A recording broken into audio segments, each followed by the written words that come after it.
বলমারীতে সশস্ত্র বাহিনী দিবস পালিত।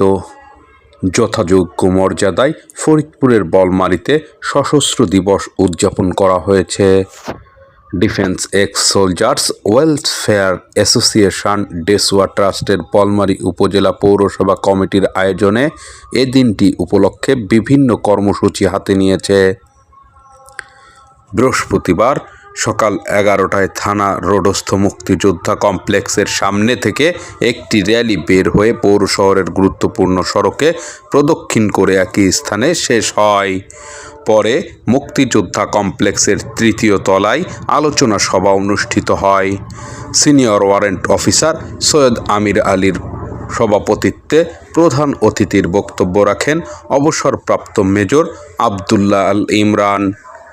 সার্জেন্ট জাহিদুল ইসলামের সঞ্চালনায় বিশেষ অতিথির বক্তব্য রাখেন Haji Mohammad Saidur Rahman, warrant officer Abdul Bari Munshi, warrant officer Mohammad Abu Bakkar Siddique, corporal clerk Khandaker Jalal Uddin, Balmari থানার ওসি গোলাম রসুল। এ সময় অন্যান্যদের মধ্যে বক্তব্য রাখেন Defence Ex Soldiers Welfare Association ডেসুয়া ট্রাস্টের উপদেষ্টা সদস্য senior warrant officer Mohammad Abdur Razzak, warrant officer Mohammad Saifur Rahman, ডেসুয়া সভাপতি senior warrant officer Mohammad Ilias Hossain Sheikh, সাধারণ সম্পাদক সার্জেন্ট মোহাম্মদ নূর ইসলাম মোল্লা, সার্জেন্ট মোহাম্মদ শহীদুল ইসলাম আলম, মোহাম্মদ জালাল উদ্দিন, পৌর সভাপতি ল্যান্স কর্পোরাল